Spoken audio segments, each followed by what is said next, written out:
Now, as we continue tracking Lala as it moves closer to Hawaii, conditions are quickly deteriorating right now.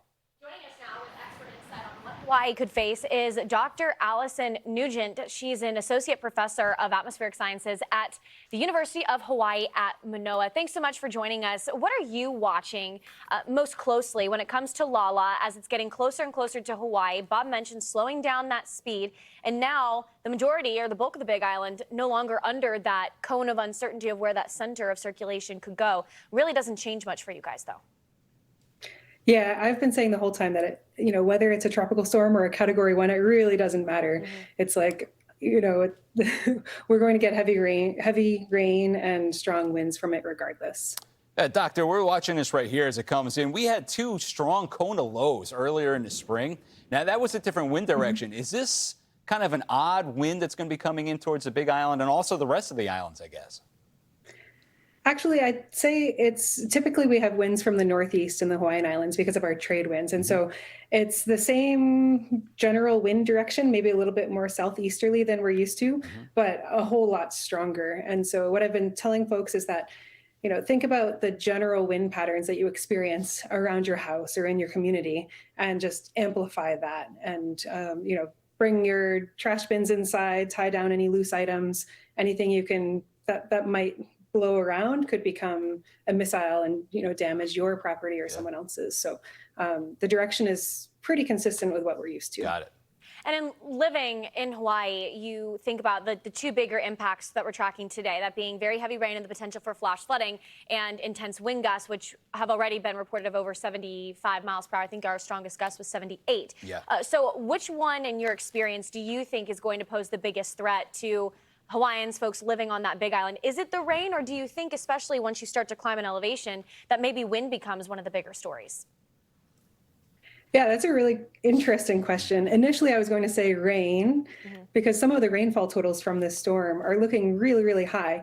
However, the windward sides and the windward slopes of Hawaii Island are used to getting a lot of rain, and their infrastructure is built for that. They have really big culverts, and they're used to that. Whereas the wind, we're really not used to, and so I think they could. I don't want to be too hedgy, but I think they could both be equally impactful.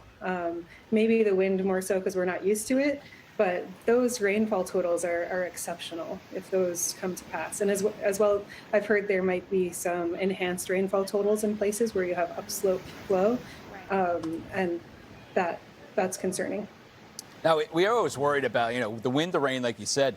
East Coast storms in the Gulf, we're always worried about the storm surge. But for Hawaii, 1 to 3 foot storm surge, you guys aren't even under a warning for that.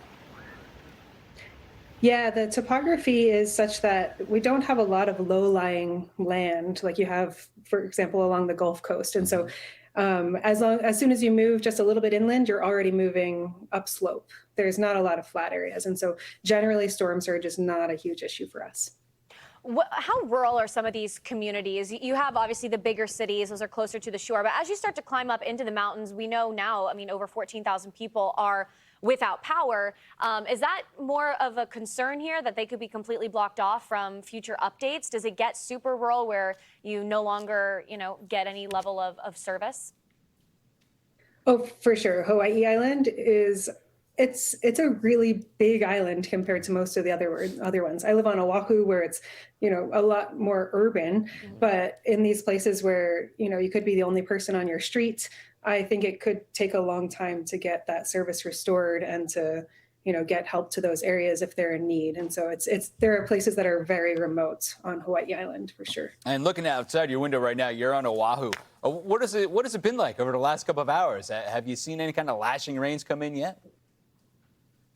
It hasn't been too bad here in Honolulu. I live in the back of Manoa Valley, which is right near the mountains on the lee side of Oahu, so on the downslope side.